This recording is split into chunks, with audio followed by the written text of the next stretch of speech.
Alhamdulillahirabbil alamin. Assalatu wassalamu ala asrofil anbiya'i wal mursalin wa ala alihi wa ashabihi Rasulillah ajmain. Puji dan syukur sama-sama kita panjatkan pada kehadirat Allah Subhanahu wa taala yang mana Allah masih melimpahkan rahmat dan karunia-Nya kepada kita semua sehingga kita masih dapat beraktivitas walaupun di masa pandemi seperti saat sekarang ini. Salawat beriring salam, tak lupanya kita hadiahkan buat junjungan kita yakninya Nabi besar Muhammad Shallallahu Alaihi Wasallam. Allahumma sholli ala Muhammad wa ala ali Muhammad. Yang terhormat kepada Gubernur BMKM Fakultas Ekonomi Universitas Andalas, Fitra Ramadan. Yang terhormat kepada Bapak Moderator, Bapak Eko Prasetyo, Bapak narasumber Bapak Eko Prasetyo, dan tamu undangan baik dari lingkup Fakultas Ekonomi maupun di luar Fakultas Ekonomi. Dan kami ucapkan selamat datang kepada para peserta bedah buku yang telah menyempatkan hadir pada acara kali ini.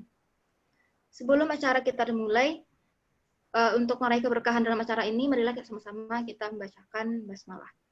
Bismillahirrahmanirrahim.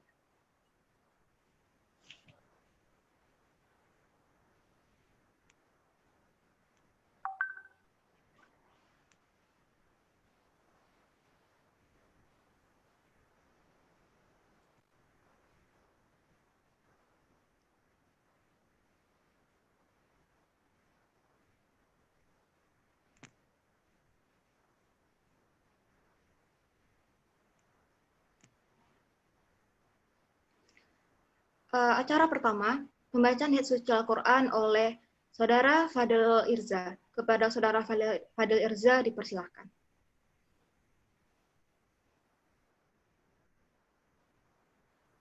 Assalamualaikum warahmatullahi wabarakatuh. Waalaikumsalam warahmatullahi wabarakatuh. A'udzu billahi minasy syaithanir rajim. Bismillahirrahmanirrahim. Inna fatahna laka fatham mubina liyaghfira lakallahu ma taqaddama min dzambik wa ma ta'akhkhara wa yutimma ni'matahu 'alaika wa yahdiyaka shiratan mustaqim. وَيَنْصُرَكَ اللَّهُ نَصْرًا عَزِيزًا هُوَ الَّذِي أَنْزَلَ السَّكِينَةَ فِي قُلُوبِ الْمُؤْمِنِينَ لِيَزْدَادُوا إِيمَانًا مَعَ إِيمَانِهِمْ وَلِلَّهِ جُنُودُ السَّمَاوَاتِ وَالْأَرْضِ وَكَانَ اللَّهُ عَلِيمًا حَكِيمًا Shadaqallahul azim. Assalamualaikum warahmatullahi wabarakatuh. Waalaikumsalam warahmatullahi wabarakatuh. Terima kasih kepada Saudara Fadil Irza yang telah membacakan ayat suci Al-Quran.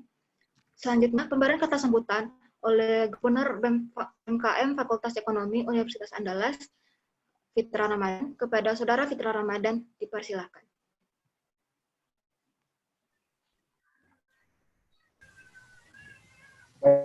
Baik. Bismillah. Assalamualaikum warahmatullahi wabarakatuh. Alhamdulillahirabbil alamin. Wassalatu wassalamu ala asrofi wal mursalin wa ala alihi wa sahbihi rasulillahi ajmain amma ba'd. Pertama, marilah kita ucapkan puji syukur kehadiran Allah Subhanahu wa taala. Hari ini kita kembali berusaha untuk menyicil janji-janji kita, program-program kerja kita yang telah kita sepakati di awal kepengurusan. Salah satunya ialah agenda dari Dinas Sosial Politik dan Ekonomi, yaitu bedah buku. Apalagi bukunya berkaitan dengan mahasiswa yang sangat-sangat melekat dalam diri mahasiswa, yaitu Bangkitlah Gerakan Mahasiswa. Kemudian salawat beriringkan salam kita hadiahkan, kita ucapkan, kita sampaikan kepada Baginda Rasul dengan menyebut Allahumma sholli ala sayyidina Muhammad wa ala ali sayyidina Muhammad. Rekan-rekan semua yang kami hormati, Bapak narasumber, Bapak Eko Prasetyo, penulis buku Bangkitlah Gerakan Mahasiswa. Hidup mahasiswa, hidup rakyat Indonesia, hidup perempuan Indonesia. Kemudian yang kami hormati pimpinan lembaga, organisasi kemahasiswaan yang ada di Fakultas Ekonomi Universitas Andalas, kemudian rekan-rekan dari BEM FE UNAN, kemudian yang dibanggakan adalah peserta seminar ataupun kegiatan bedah buku yang dilaksanakan hari ini.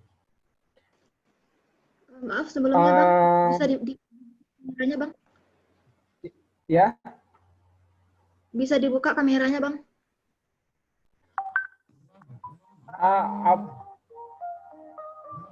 Soalnya Abang ada agenda lain nih, makanya di D3 pun Abang tadi nggak buka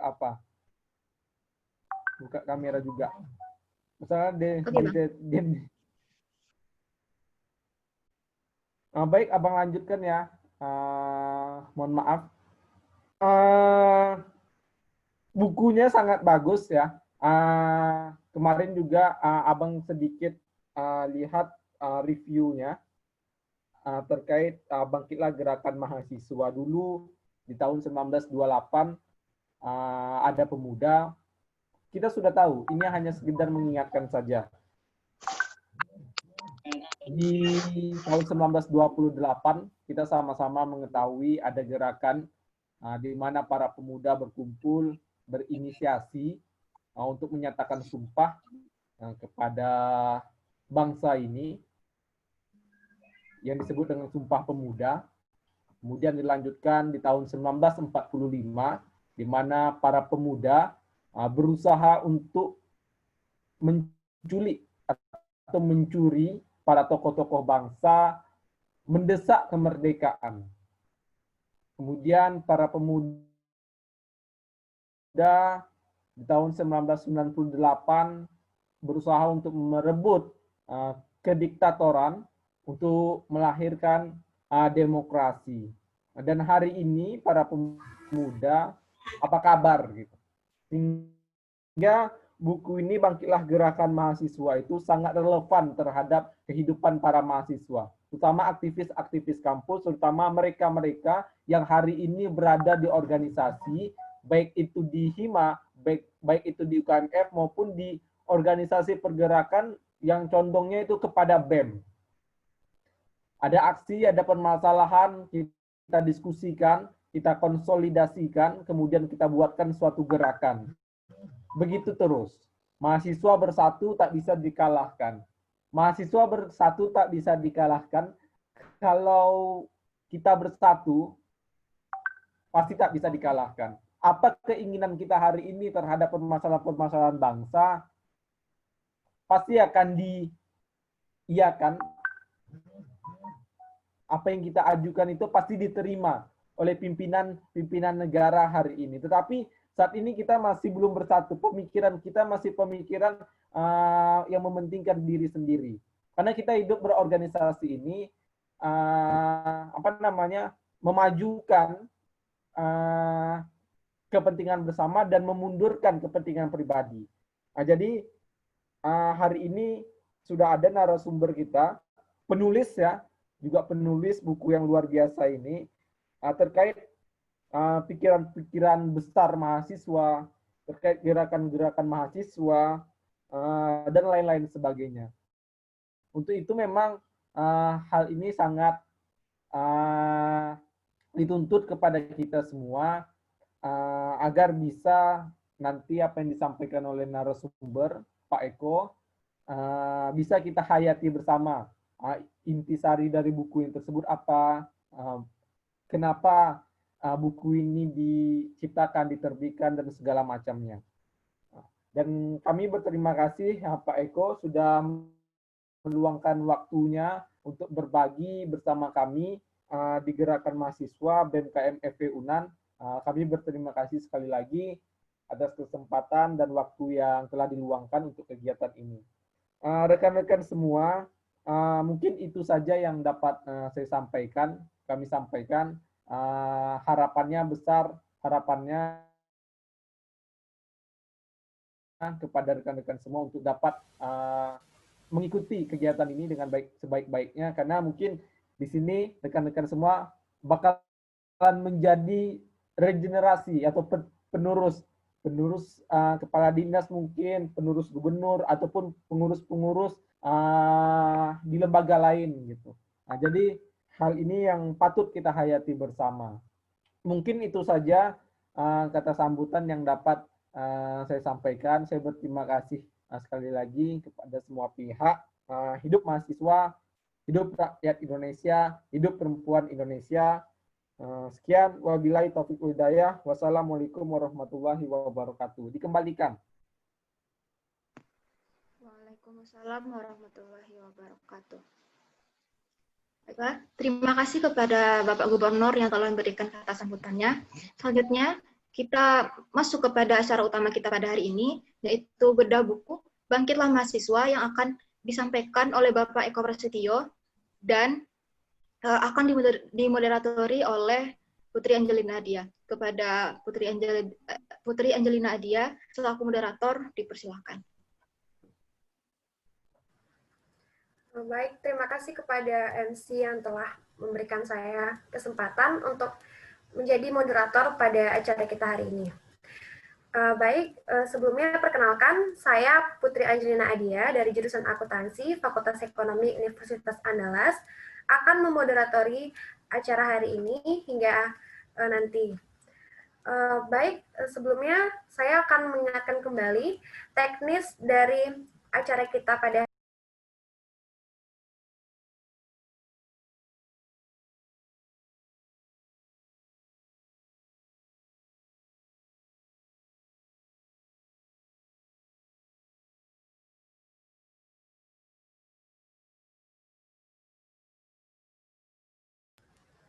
Maaf, termute.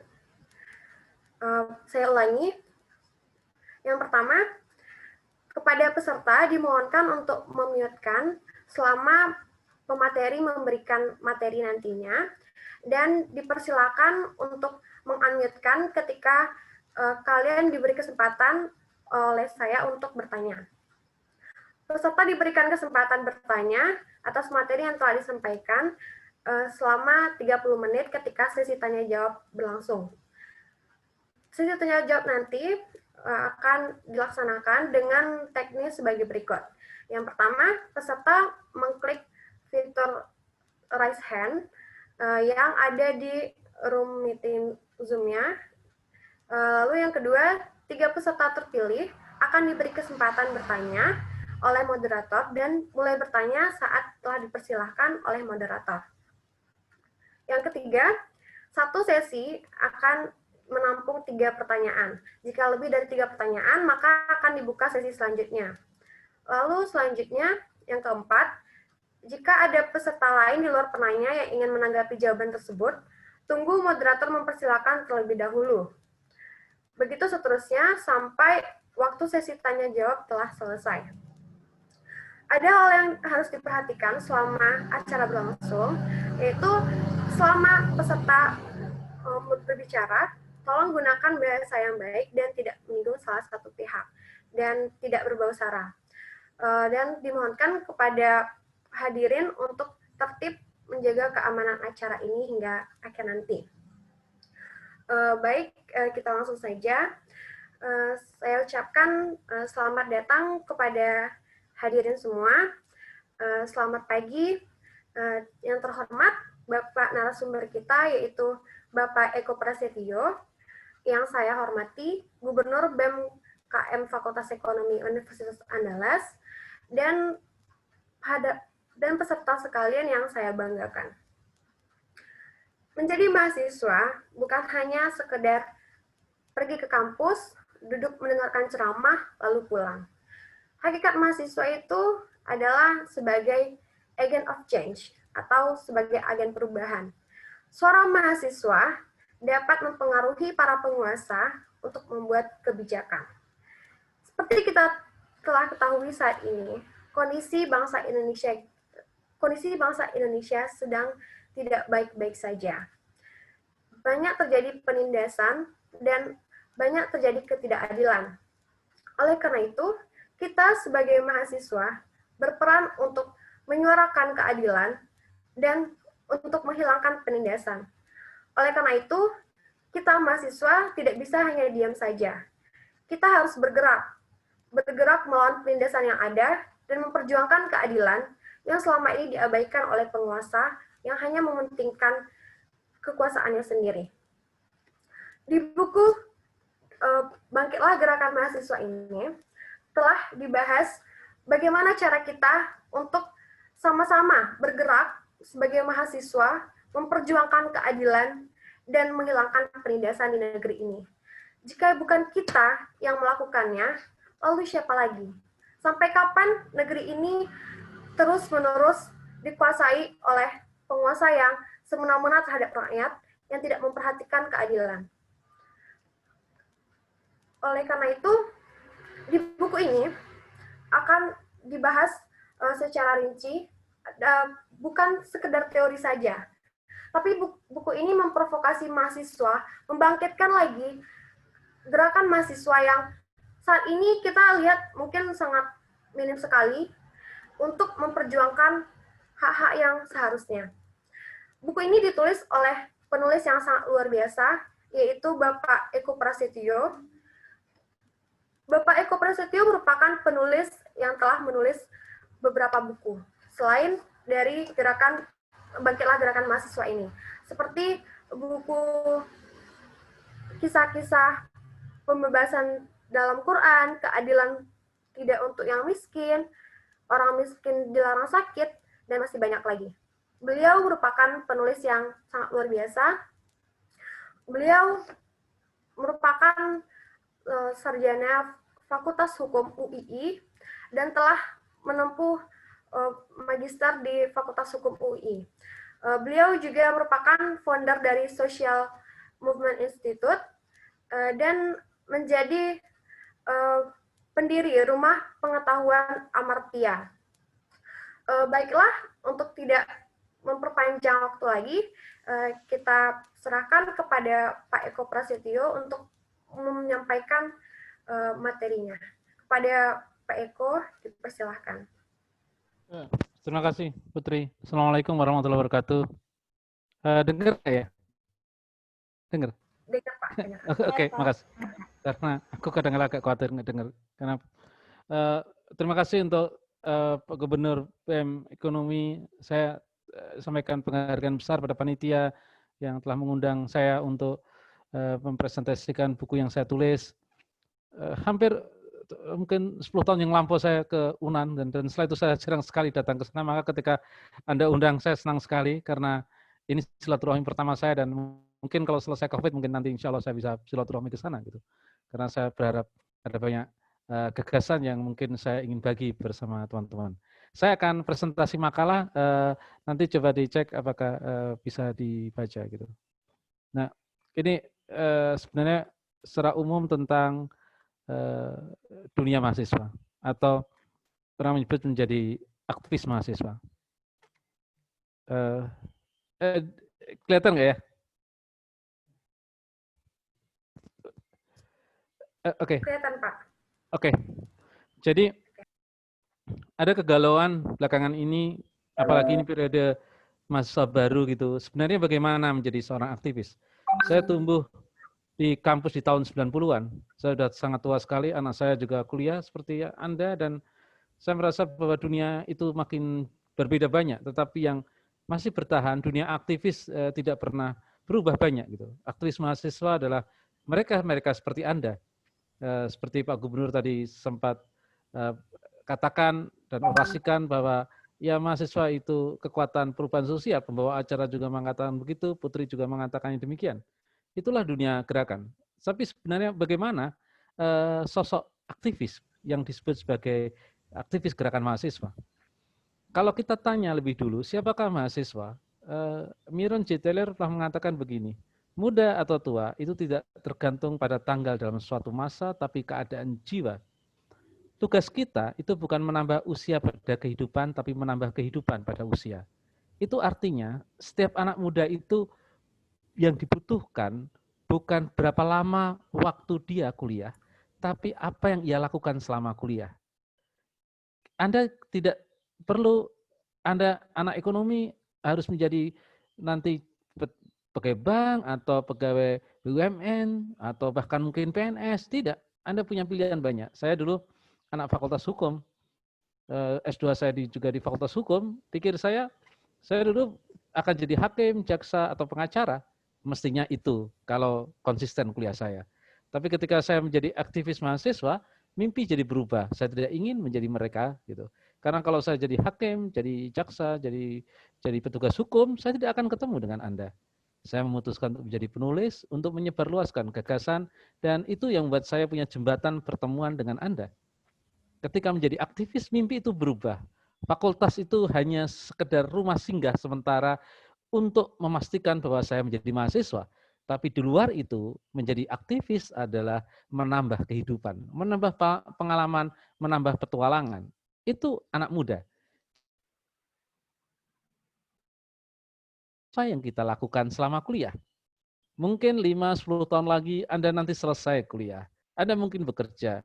Kalau Anda punya banyak pengalaman di kampus kalian, kalau kamu lewat di kampus itu, kau akan banyak punya kisah. Wow, dulu pernah demo di sini, dulu pernah bolos di situ, dulu mungkin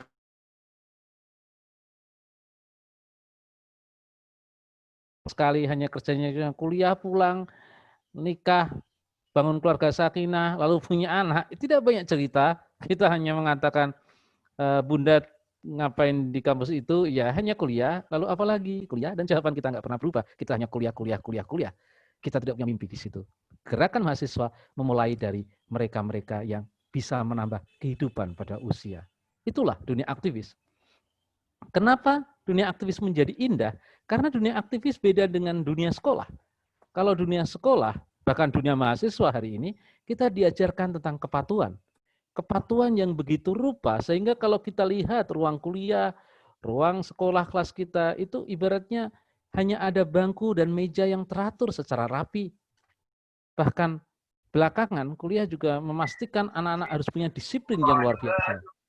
Saya beberapa kali diminta ngadvokasi kasus anak nggak boleh rambut gondrong, anak harus berbaju rapi begitu. Sering sekali saya diminta ngadvokasi kasus-kasus seperti itu. Artinya kampus dengan sekolah lama-kelamaan menjadi serupa. Anak benar-benar dipaksa untuk seragam. IP-nya harus bagus, kuliah harus selesai tepat waktu, tidak boleh demonstrasi, tidak boleh menuntut apapun, dan semua harus dipercaya bahwa kampus itu melakukan yang terbaik. Seakan-akan sekolah adalah tempat di mana kita bisa berhasil kalau kita patuh. Padahal tidak selamanya seperti itu. Anda pasti ingat masa SD, SMP, dan SMA. Kita sampai lupa apa gunanya pelajaran kemarin itu. Apa gunanya kita menghafal hari lahir Kartini? Itu kadang-kala konyol sekali. Karena yang penting bukan hari lahirnya, tapi mimpi apa yang Kartini bangun. Kita suruh menghafal, berulang-ulang. Tanggal Diponegoro menyerah, kapan Belanda jajah kita. Selalu isinya cuma tanggal, tahun. Dan kita nggak tahu apa manfaatnya. Kepatuhan sedemikian rupa di sekolah itu, sehingga kenangan kita pada sekolah, itu jarang sekali kenangan akan pelajaran. Kita kenangan pada sekolah adalah guru yang paling galak, atau teman yang baik hati, atau teman yang paling nakal, atau anak yang paling bengal. Sekolah membangun mimpi tentang pergaulan dan pengalaman, bukan pelajaran. Maka kepatuhan yang begitu rupa, itu adalah musuh pengetahuan. Untuk menjadi seorang aktivis, kita butuh pembangkangan, kita butuh kesadaran kritis, kita butuh bertanya, kita butuh menyaksikan sesuatu. Kampus, dunia gerakan dimulai dari pembangkangan. Tidak percaya pada dogma, tidak percaya pada doktrin, dan selalu bertanya apa maksud sebuah peraturan. Itu berbeda sekali dengan dunia sekolah. Dunia kampus hari-hari ini juga menuntut bukan hanya kepatuhan, kita dituntut untuk menjadi sesempurna mungkin. Kalau bisa IP-nya paling tinggi, kalau bisa selesai cepat pada waktunya, kalau bisa 4 tahun, 4 tahun, kalau bisa 3 tahun, 3 tahun. Kalau bisa 1 kali 24 jam kita di ospek lalu wisuda, itu lebih baik lagi katanya. Jadi cepat sekali kita kuliah kemudian. Kuliah kemudian menjadi volume yang sangat cepat. Sehingga seakan-akan menjadi mahasiswa teladan, itulah mimpi semua mahasiswa. Padahal tidak semua mahasiswa itu menjadi teladan. Teladan itu hanya 1, 2, 3 orang mungkin. Ada lebih banyak mahasiswa mayoritas yang tidak teladan. Tapi mereka punya keinginan untuk mendapatkan pengalaman. Yang dituntut menjadi aktivis gerakan bukan menjadi juara, tapi menjadi lebih bermanfaat. Menjadi lebih bermanfaat bagi temannya, menjadi lebih bermanfaat bagi lingkungannya. Yang dibutuhkan kita bukan nilai yang sempurna, tetapi seberapa jauh kita menjadi manusia yang berharga di antara teman-teman kita. Mungkin kita membela teman kita yang nggak bisa bayar UKT. Mungkin kita advokasi pedagang-pedagang PKL-PKL yang digusur, atau petani yang digusur, atau buruh yang diberi upah murah, kita bela mereka. Atau bahkan lebih besar lagi, UNAN pasti ikut serta terlibat dalam kita protes atas RUU KPK yang sempat menjadi undang-undang KPK yang kemudian mengamputasi KPK. Mahasiswa turun ke jalan. Padahal tidak ada urusannya antara KPK dengan indeks prestasi. Tidak ada. Tidak ada jembatan kepentingan kita antara parlemen dengan kita. Tapi kita menyesalkan kebijakan parlemen yang tidak adil. Kita turun. Bukan karena itu punya hubungan langsung dengan kita, tapi itu mencoreng keadilan, mencoreng kebenaran yang sebenarnya itu menjadi bagian hidup dari seorang mahasiswa. Nah, seorang aktivis dituntut bukan untuk menjadi juara, tapi menjadi lebih bermanfaat bagi lingkungan sekitarnya. Maka kuliah itu bukan materi pelajaran apa yang diberikan, sehingga kadang-kala tidak ada gunanya bagi masa depan, tidak baik manfaatnya bagi masa depan, tapi apa pentingnya pengetahuan, apa gunanya, apa urgensinya kita membangun budaya belajar. Maka seorang mahasiswa, seorang aktivis akan menjadi pembelajar sampai kapanpun. Apa yang dimaksud dengan pembelajaran? Adik-adik. Apa yang dimaksud dengan pembelajaran?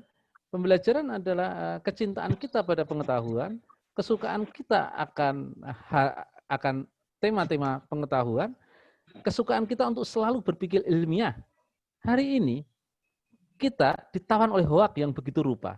Sehingga sains itu bukan menjadi pedoman tingkah laku kita. Pengetahuan itu bukan menjadi pedoman perangai kita. Kita dituntun oleh banyak berita bohong. Aktivis itu harus tumbuh dengan kesadaran untuk menggunakan pengetahuan dalam mengambil keputusan apapun. Pengetahuan itu sama sejajar dengan etika. Etika pengetahuan itu bagian dari ganda dari dua aktivis. Kita makin lebih etis, tapi juga kita makin terpelajar. Nah, inilah yang ingin saya katakan bahwa kampus menghidupkan itu semuanya, dunia gerakan mahasiswa menghidupkan itu. Maka apa kendala, hambatan kita hari ini kalau kita akan tumbuh menjadi seorang aktivis? Albert Camus mengatakan, siapa yang mengatakan langit biru padahal sebenarnya setengah kelabu, telah melacurkan kata-kata dan mempersiapkan diri untuk berlaku tiran. Yang kita khawatirkan adalah pendidikan, perguruan tinggi makin lama makin manipulatif. Kuliah bukan mengajarkan keberanian, tapi lebih banyak ketakutan. Kuliah tidak membuat kita lebih percaya diri, tapi membuat kita lebih cemas. Kuliah itu bukan untuk membuat kita sanggup menatap masa depan dengan kepercayaan diri, tapi kita takut dan khawatir atas masa depan apa yang akan terjadi. Nah, pendidikan makin manipulatif. Padahal dalam dunia gerakan mahasiswa, kita dilatih apa yang menarik menjadi dalam dunia gerakan itu. Kita dilatih untuk berpikir kritis. Tadi sudah saya sampaikan, dengan melatih berpikir kritis, kita dilatih untuk selalu bertanya. Mengapa kampus diam ketika ada penanganan COVID yang buruk seperti hari ini? Mengapa kampus tidak bicara lugas ketika parlemen tetap mendorong RUU Cipta Kerja? Mengapa kampus diam menyaksikan komersialisasi perguruan tinggi yang begitu luar biasa? kita dilatih untuk mempertanyakan mengapa yang diajarkan di kampus itu tidak diterapkan dalam kehidupan sosial dan nyata. Nah, itu yang dimaksud dengan berpikir kritis. Mencoba meletakkan kriteria ideal dalam realitas kehidupan keseharian. Nah, pembelajaran gerakan itu kemudian membuat kita bisa saling bekerja sama, saling mempengaruhi. Tanpa Anda aktif dalam dunia gerakan, saya sulit ketemu Anda. Jembatan antara saya dengan Anda itu adalah jembatan namanya pergerakan. Saya nulis buku Bangkitlah Gerakan Mahasiswa, lalu Anda sambut dengan diskusi seperti ini. Pertemuan seperti itu sebenarnya kita dilatih untuk bekerja sama dengan semua elemen. Kampus tidak seperti itu. Kalau kita kuliah di Fakultas Ekonomi, hidup kita di situ terus. Kalau kita di Fakultas Kedokteran, hidup kita di situ terus. Padahal yang paling penting adalah bagaimana kita mengembangkan kerjasama antara Fakultas Kedokteran, antara Fakultas Ekonomi. Ingatlah, Soekarno dan Hatta itu dua fakultas yang berbeda. Soekarno adalah fakultas teknik, Hatta adalah fakultas ekonomi. Dua orang yang sangat berbeda sekali. Tapi mereka bisa bekerja sama. Apa yang mengikat fakultas teknik dengan fakultas ekonomi? Tidak ada lain kecuali mimpi untuk memerdekakan negeri ini. Negeri ini didirikan oleh tokoh-tokoh pergerakan yang berasal dari berbagai fakultas. Kita bisa ketemu dengan berbagai fakultas kalau itu diikat oleh gerakan. Maka kalau kerjasama itu terbentuk, kuliah bukan urusan nilai. Kuliah adalah bagaimana cara kita memperagakan pengetahuan dalam menjawab persoalan-persoalan kemanusiaan, dalam menjawab persoalan-persoalan kebangsaan. Pengetahuan menjadi basisnya. Anda belajar ekonomi, Anda yang paling kritis terhadap situasi hari-hari ini. Bagaimana kita selamat dari resesi. Apa yang terbaik bagi kebijakan ekonomi pemerintah hari ini. Fungsi pengetahuan itu bukan untuk dihafalkan, tapi bagaimana fungsi pengetahuan untuk mengontrol kebijakan. Apakah benar ekonomi pasar seperti diterapkan oleh negara itu bisa memberi manfaat? Anda masih ingat ketika Hatta masih mahasiswa ekonomi, dia nulis buku bagus sekali tentang ekonomi kerakyatan. Dia nulis tentang keadilan, dia nulis tentang pengetahuan ekonomi. Waktu mahasiswa, dia sudah mencoba membangun opini tentang bagaimana ekonomi masa depan yang terbaik, bukan ekonomi penjajahan. Nah, itu sebabnya gerakan mahasiswa harus lebih banyak punya inisiatif dalam melatih kemampuan, mencetuskan ide, membagi pandangan, dan mengkomunikasikannya. Sekarang ada banyak media, pada masa saya tidak banyak media seperti hari ini. Ada banyak media sosial yang sudah ada dan itu bisa digunakan untuk mengkomunikasikan ide-ide segar Anda. Anda punya banyak ide pastinya.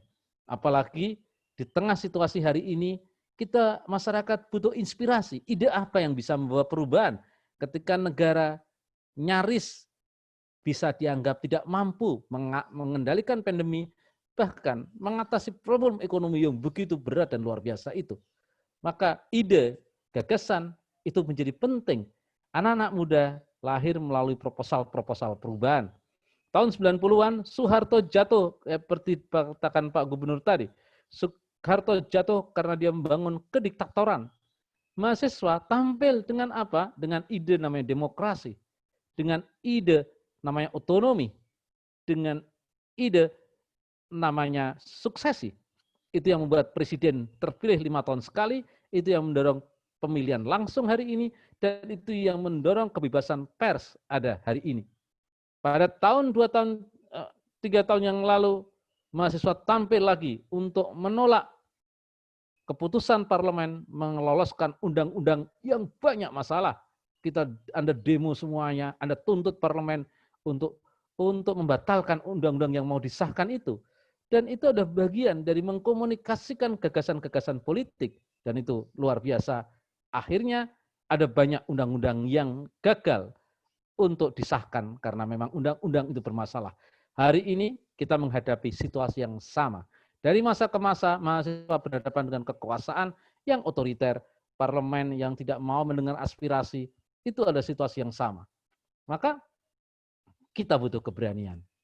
Jika kau membatasi pilihanmu pada apa yang tampak mungkin atau masuk akal, memutuskan apa yang benar-benar yang kau inginkan, dan yang tersisa hanyalah kesepakatan.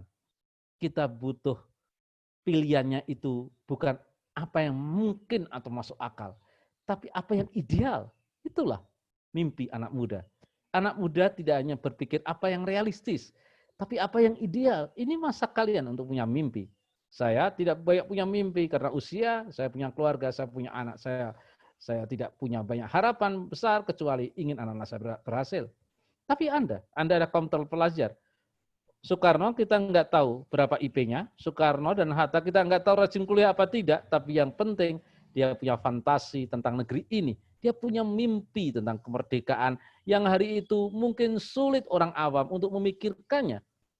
Soekarno dan Hatta, Syahrir, Tan Malaka, Haji Agus Salim, dan banyak teman-teman dari Sumatera, dari Padang, menjadi tokoh-tokoh besar untuk mengkomunikasikan ide tentang kemerdekaan.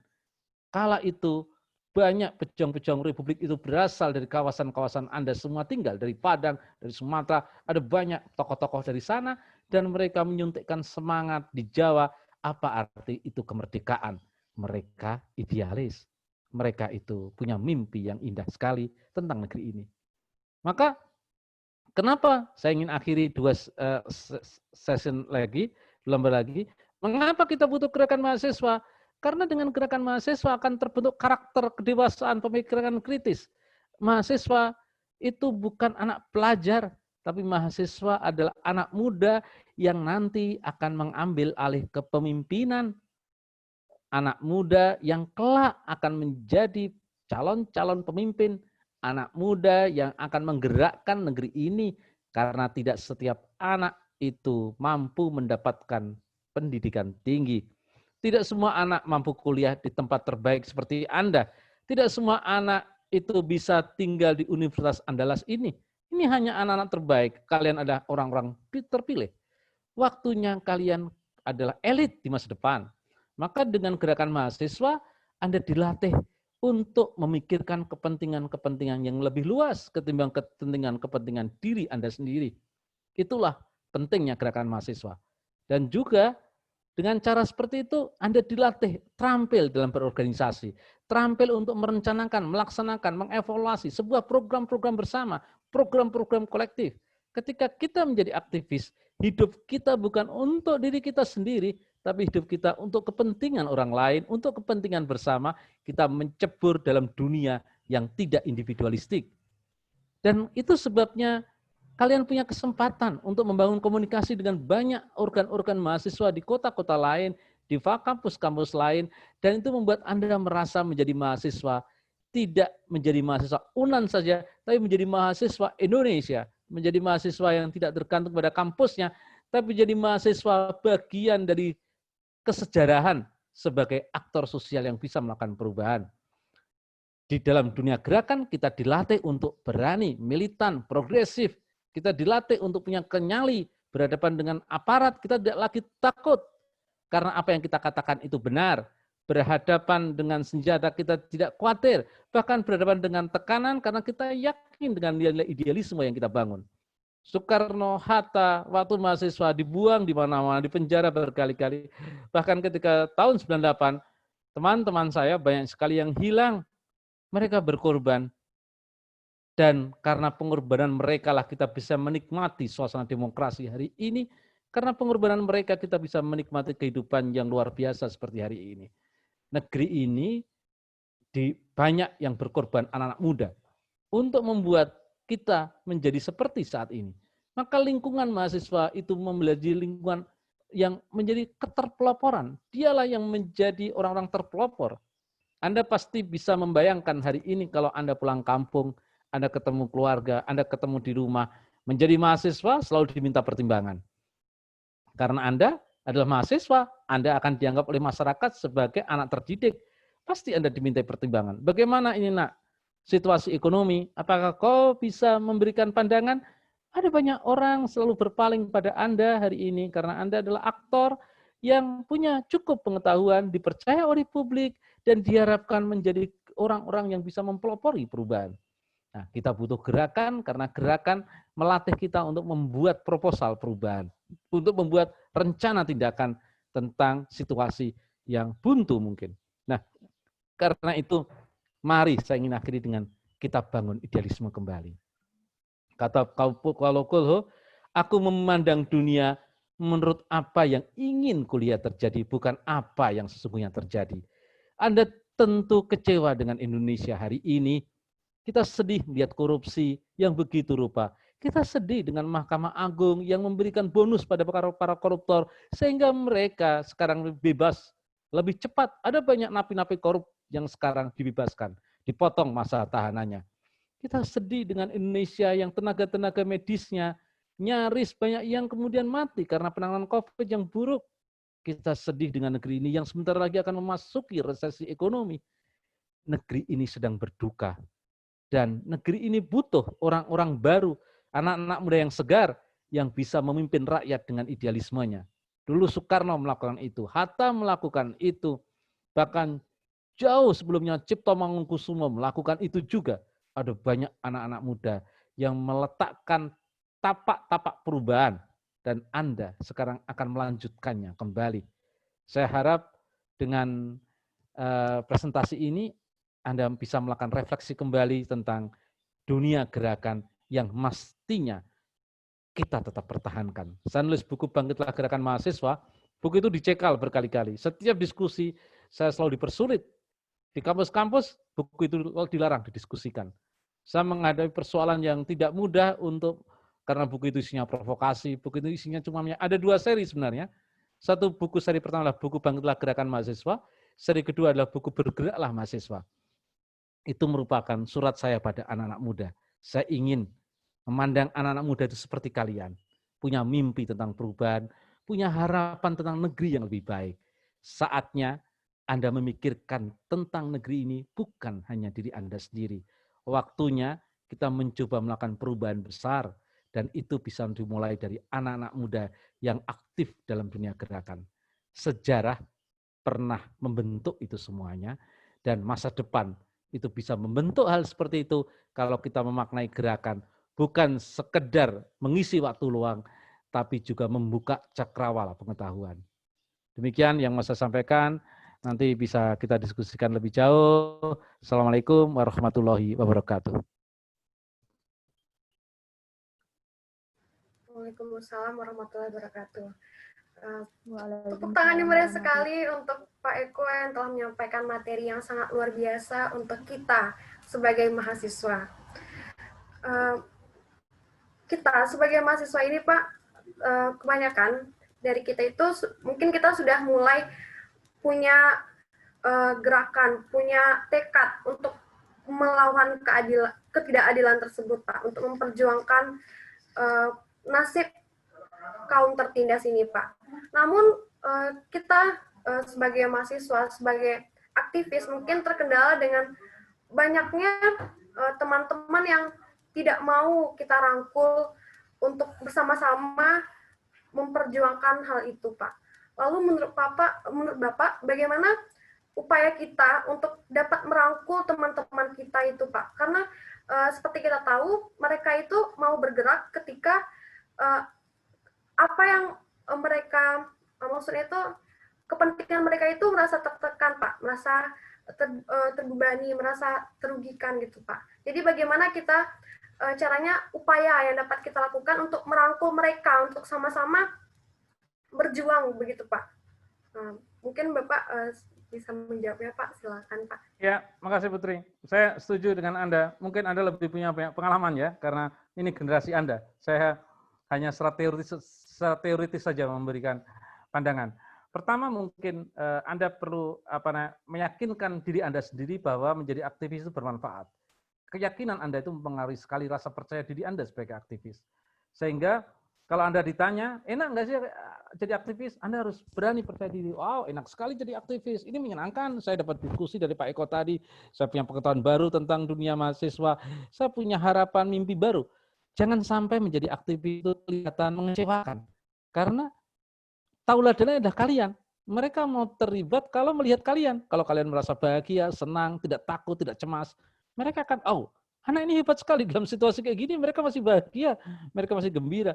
Rasa percaya diri kalian tuh harus dipupuk sedemikian rupa, sehingga orang melihat kalian, oh menjadi aktivis itu menyenangkan. Itu Itu iklan awalnya kira-kira. Iklan awalnya itu ya dari Anda sendiri gitu. Sehingga mudah nanti mempengaruhi orang lain karena Anda sendiri merasa menerima manfaat menjadi seorang aktivis. Yang kedua, Anda perlu men-sharekan gagasan-gagasan bagus Anda. Misalnya sekarang perlu Anda kasih tahu betapa masa depan itu terbentuk menjadi itu berasal dari aktivis. Soekarno, Hatta, itu aktivis semuanya. Anda kasih tahu bahwa ya seperti saya bilang tadi, kita nggak tahu IP dia berapa, tapi dia punya mimpi. Bukan hanya Soekarno dan Hatta, tapi juga ada banyak tokoh-tokoh. Saya dalam buku Bergeraklah Mahasiswa, ada namanya Steve Jobs, ada namanya Mark Zuckerberg, penuh Facebook, Apple. Itu dunia adalah dunia seorang aktivis.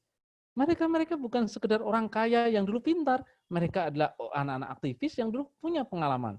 Anda perlu banyak teladan tokoh-tokoh besar yang hidupnya itu dulu dalam dunia gerakan. Tapi sebaliknya, kalau kerjaan cuma kuliah pulang, jadi seperti apakah itu? Ada banyak koruptor yang IP-nya tinggi-tinggi semuanya. Kalau Anda lihat Jaksa Agung Urip, Ketua Mahkamah Konstitusi yang korup itu IP-nya tinggi sekali. Saya kalau ada koruptor itu ketangkap, yang saya cari tahu IP-nya dulu kira-kira. Ini pasti IP-nya bagus sekali ini. Nah, ternyata mereka korup. Mereka itu ternyata punya masalah. Dalam kepatuhan yang luar biasa itu membuat mereka bisa berpikir jahat. Yang kita khawatirkan sekarang ini, kalau orang pintar tidak punya pengalaman sosial, mereka bisa jadi egois. Nah, itu perlu diiklankan. Mau jadi seperti ini kalian atau menjadi seperti ini. Nah, itu butuh untuk memberikan gambaran anak muda hari ini tentang masa depan yang akan mereka nikmati kalau mereka aktif dalam dunia gerakan. Saya bertahun-tahun jadi aktivis dan saya merasa apa yang saya dapatkan hari ini bukan karena kuliah, tapi karena pengalaman sebagai aktivis. Yang ketiga, yang selain meyakinkan tentang masa depan, yang ketiga adalah kalian bisa memberikan manfaat. Misalnya ada teman yang kesulitan, kalian bantu sebisa kalian. Kalau dia nggak bisa bayar UKT misalnya, kalian advokasi. Walau itu tidak berhasil, tetapi kalau itu kalian bela dan mereka melihat kalian membelanya, anak-anak itu akan terenyuh. Ada anak-anak muda yang membela kepentingan temannya. Itu membuat mereka merasa, orang ini orang baik, anak-anak ini kumpulan anak-anak baik yang tidak hanya rapat seminar, tapi juga bantu mereka yang kesulitan. Kadang-kadang tidak berhasil, tetapi itu perlu dicontohkan. Kalau ada teman kesusahan, Anda bantu sebisa Anda, semampu Anda. Karena ketika menjadi aktivis, itu yang kita ajak bukan kita yakinkan, tapi kita praktekkan kira-kira. Sehingga orang itu tertarik bukan sekedar apa yang Anda katakan, tetapi apa yang Anda lakukan. Nah, itu yang membuat dunia gerakan itu menjadi indah. Orang ikut bukan karena propaganda Anda, tapi orang ikut karena apa yang sudah Anda perbuat untuk mereka, atau apa yang Anda lakukan sehari-hari. Aktivis itu adalah teladan. Aktivis adalah orang yang mimpi besar. Maka ajak mereka untuk punya mimpi seperti Anda. Mestinya Anda kasihan kalau anak mahasiswa nggak jadi aktivis. Itu kasihan sekali. Itu seperti orang lagi terkukung pengetahuannya. Mereka patut dikasihani karena mereka mimpinya hanya pendek sekali. Mimpinya hanya kuliah, jadi sarjana, bekerja, punya anak, punya keluarga, mati. Setelah itu coba bayangkan, pendek sekali hidup mereka. Mereka tidak mimpi tentang keadilan, tentang keberanian.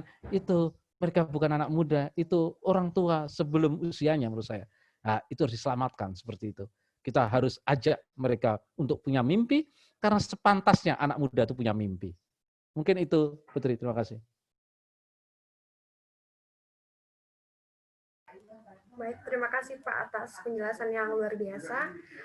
Putri dapat pertanyaan nih Pak dari kolom chat yang dia tidak bisa untuk mengutarakannya langsung ke Bapak. Jadi Putri ingin membacakan pertanyaannya Pak. Sebelum pandemi ini, mahasiswa dapat melakukan aksi. Namun, karena kondisi pandemi sekarang ini, kita mahasiswa itu seperti dikekang dengan protokol kesehatan, dengan tidak bolehnya berkerumun. Jadi, ketika kita ingin bersuara ke jalan, turun ke jalan, kita mungkin kebanyakan ragu dengan kondisi saat ini. Bagaimana cara kita untuk melakukan aksi di tengah jalan ketika protokol yang mengekang kita, ketika tidak boleh adanya kerumunan, dan rasa takut akan kondisi saat ini. Lalu menurut Bapak, apa yang dapat kita lakukan sebagai mahasiswa di saat ini untuk memperjuangkan suara kita untuk menyuarakan aspirasi-aspirasi rakyat itu, Pak. Silakan, Pak. Terima kasih atas pertanyaannya. Saya senang ada banyak pertanyaan seperti ini, memang seperti itu. Tapi sejak dulu memang kehidupan gerakan itu tidak pernah berada dalam suasana yang ideal. Sejak dulu dunia gerakan itu berhadapan dengan situasi yang buruk pada kenyataannya. Kalau nggak pandemi, sikap kampus yang otoriter. Kalau nggak pandemi, sikap kekuasaan yang represif. Kalau nggak pandemi, terjadi kriminalisasi untuk aktivis. Kalau nggak pandemi, kita diretas WA kita kadang-kala. Kalau nggak pandemi, kita dibredel press kita mahasiswa misalnya. Kalau nggak pandemi, kita dibredel diskusi kita. Selalu kita punya persoalan-persoalan seperti itu.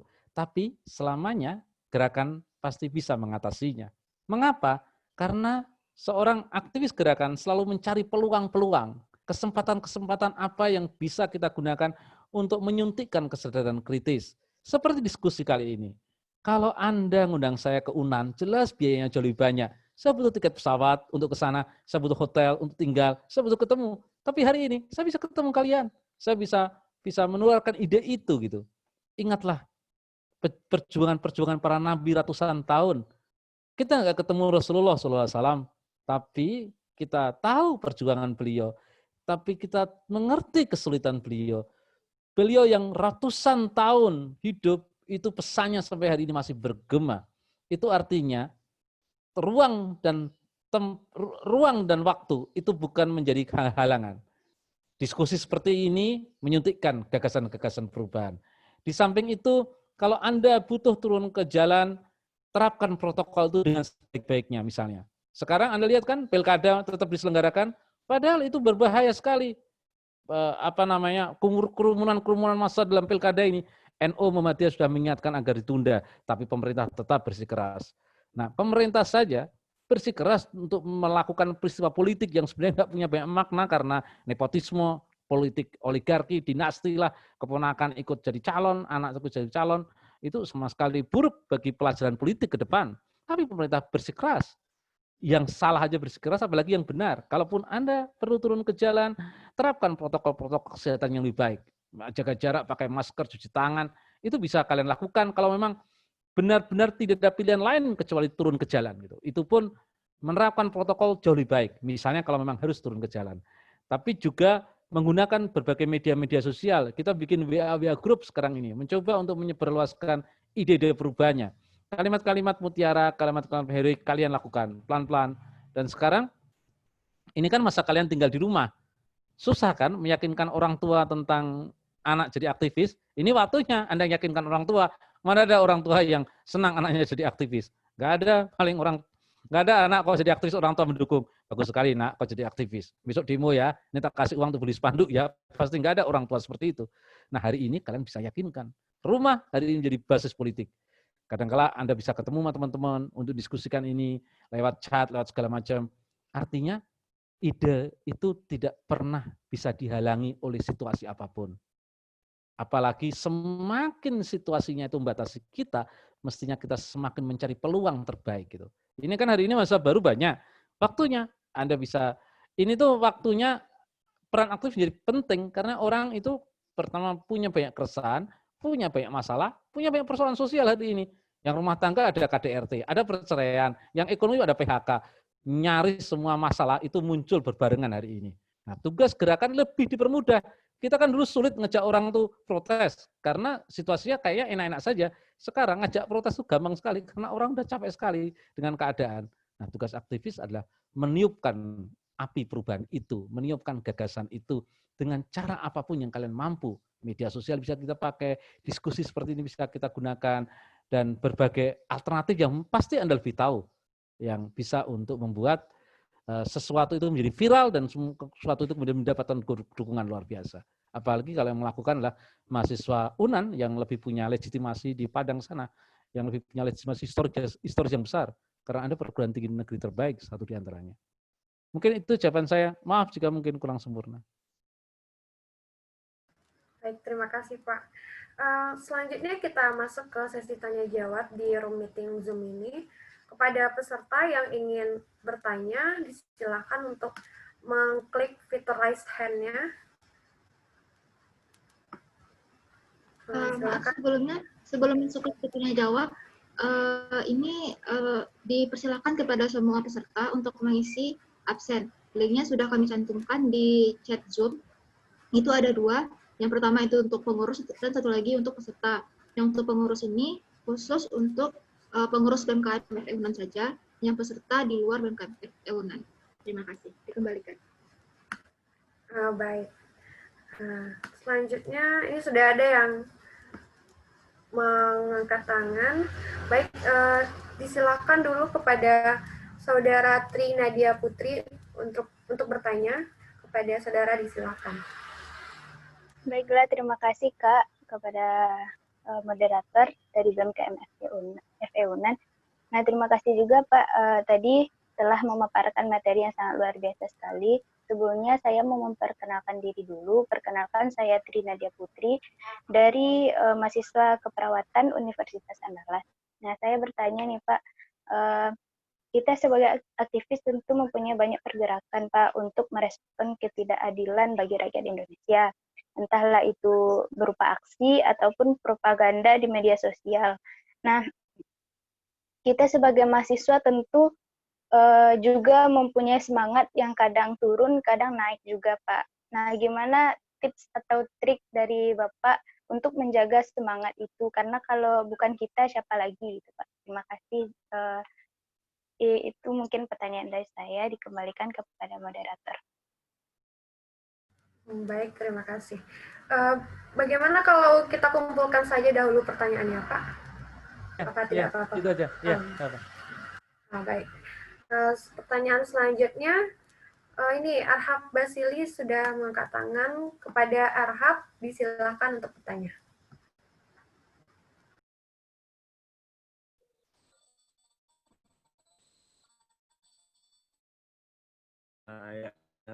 Assalamualaikum warahmatullahi wabarakatuh. Selamat pagi Pak Eko. Saya izin mau bertanya, Pak. Ya. Banyak propaganda di media sosial gitu Pak ya, yang ya terlepas apa kepentingan politiknya gitu Pak ya. Cuma saya agak tersentuh dengan kata-kata tersebut gitu Pak. Jadi kalimat tersebut berbunyi, harta terakhir seorang mahasiswa adalah idealisme gitu Pak. Baik untuk masa lalu, masa kini maupun masa depan gitu Pak. Nah, saya lihat dari Bapak memilih akhirnya jalur sebagai penulis dan edukator gitu Pak. Seberapa lama idealisme itu dapat bertahan dan bagaimana cara untuk mempertahankannya Pak? Terima kasih Pak sebelumnya. Saya kembalikan ke moderator. Baik, terima kasih kepada Arhab. Selanjutnya kepada Saudara Dendi untuk disilakan bertanya. Baik, sebelumnya terima kasih kepada moderator yang telah memberikan kesempatan kepada saya untuk bertanya, dan juga saya ucapkan selamat pagi dan selamat datang di Universitas Andalas kepada Pak Eko selaku penulis yang luar biasa sebagai pemateri kita pagi hari ini. Baiklah Bapak, saya tadi sudah mengikuti pemaparan materi dan juga beberapa wejangan yang sangat luar biasa, dan itu salah satu sarapan pagi yang terbaik pada pagi hari ini gitu. Nah, jadi di sini terkait kalau kita berbicara tentang pergerakan mahasiswa, hal tersebut tidak lepas dari yang namanya berbagai macam konflik yang bisa terjadi di saat kita terjun ke ranah tersebut, di saat kita berlumuran di lumpur pergerakan tersebut gitu Pak. Nah, ada sebuah jurnal atau ada sebuah penelitian yang saya baca di salah satu media.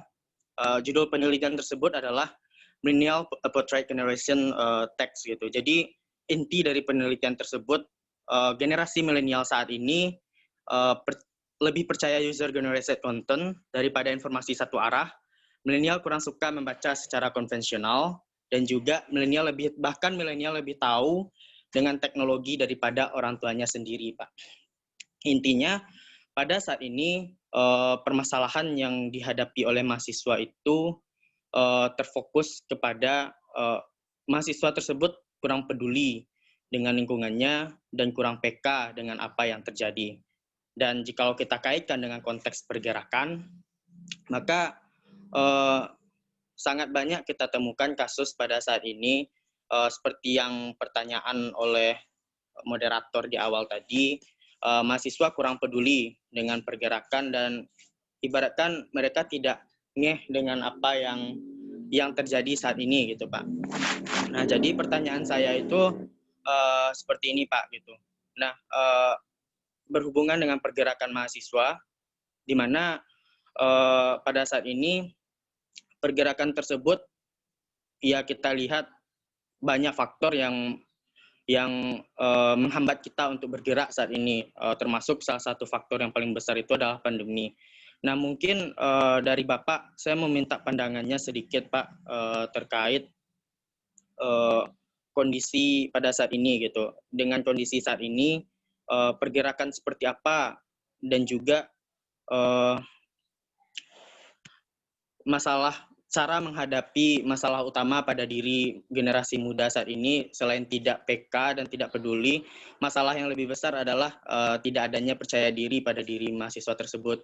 Nah, kita sebagai pelopor pergerakan aksi mahasiswa, saya meminta pandangan Bapak bagaimana caranya mengatasi permasalahan tersebut, baik itu pada diri mahasiswa ataupun pada kondisi yang terjadi saat ini gitu. Dan juga Pak, saya meminta, Bapak kan selaku penulis dan saya yakin dan percaya sebelum Bapak menulis buku tersebut, Bapak telah melakukan research dulu kepada lingkungan gitu.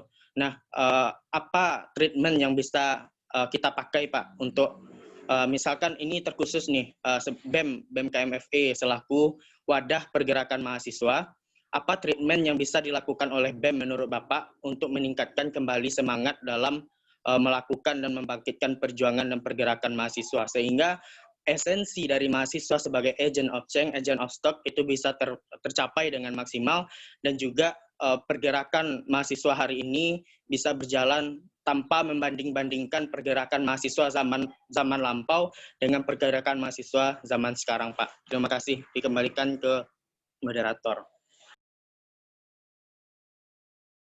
Baik, terima kasih. Karena sudah 3 pertanyaan, maka kita cukupkan dulu. Kita persilakan kepada Pak Eko untuk menjawab ketiga pertanyaan tersebut. Kepada Bapak, disilakan. Terima kasih. Ini pertanyaan bagus-bagus sekali. Saya senang sekali Anda punya pandangan yang progresif sekali. Mbak Tri Nadia Putri, Mas Erhab, Mas Tri tadi yang terakhir tadi. Saya senang sekali Anda punya pandangan yang nyaris menjadi bagian dari keresahan kalian menjadi seorang aktivis. Ini pertanyaan eksistensial buat kalian sebenarnya. Menjawab keraguan-keraguan kalian karena situasinya memang rumit dan tidak mudah menjadi aktivis itu. Bukan hal yang gampang. Anda pasti lebih punya pengalaman. Anda pasti lebih punya banyak pengetahuan tentang itu. Bagaimana mempertahankan idealisme?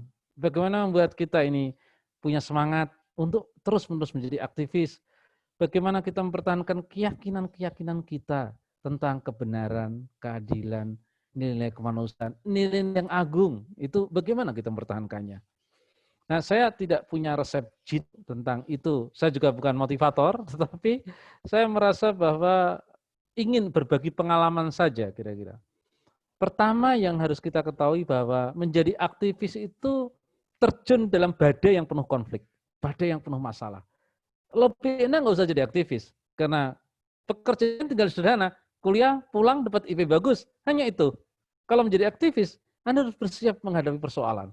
Apa saja masalah, entah masalah teman yang tidak mau peduli pada kalian, masalah kepengurusan, masalah terus. Ibaratnya kita belum lagi masalah-masalah besar tentang kemanusiaan, keadilan, segala macamnya.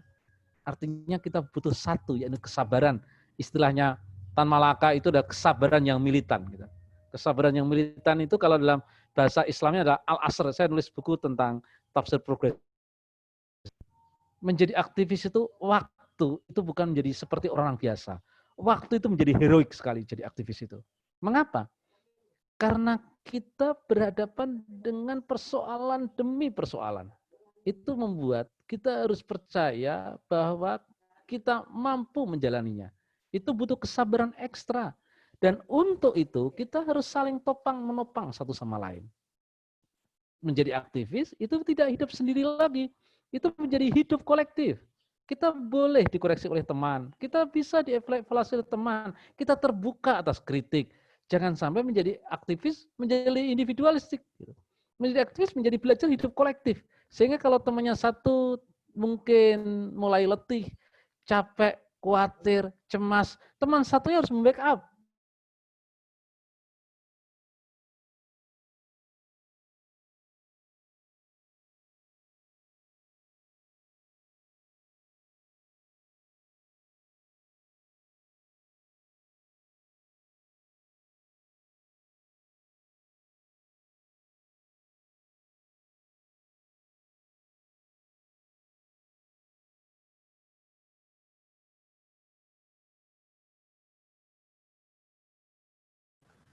Sepertinya Pak Eko lagi ada terkendala jaringan. Iya ya. Halo Pak. Bisa? Oh ya. Bisa. Baik Pak, lanjutkan Pak. Bisa Pak. Sorry, saya takut diretas ya. Kemarin saya diretas soalnya. Keputus saya kemarin baru diskusi sama di Brawijaya. Ya, jadi aktivis itu harus saling memperkuat, saling menguatkan satu sama lain. Jangan sampai kalian hidup di organisasi itu hidup sendiri-sendiri. Kita harus saling bantu. Kita nggak boleh saling menyakiti satu sama lain. Kita boleh berbeda, tetapi di internal, di luar kita harus kelihatan bersama-sama. Itu cara untuk menjaga kekokohan di antara diri kalian. Untuk meredakan apa? Meredakan rasa letih, meredakan rasa capek. Karena setiap orang tidak mungkin punya stamina yang penuh untuk melawan terus-menerus.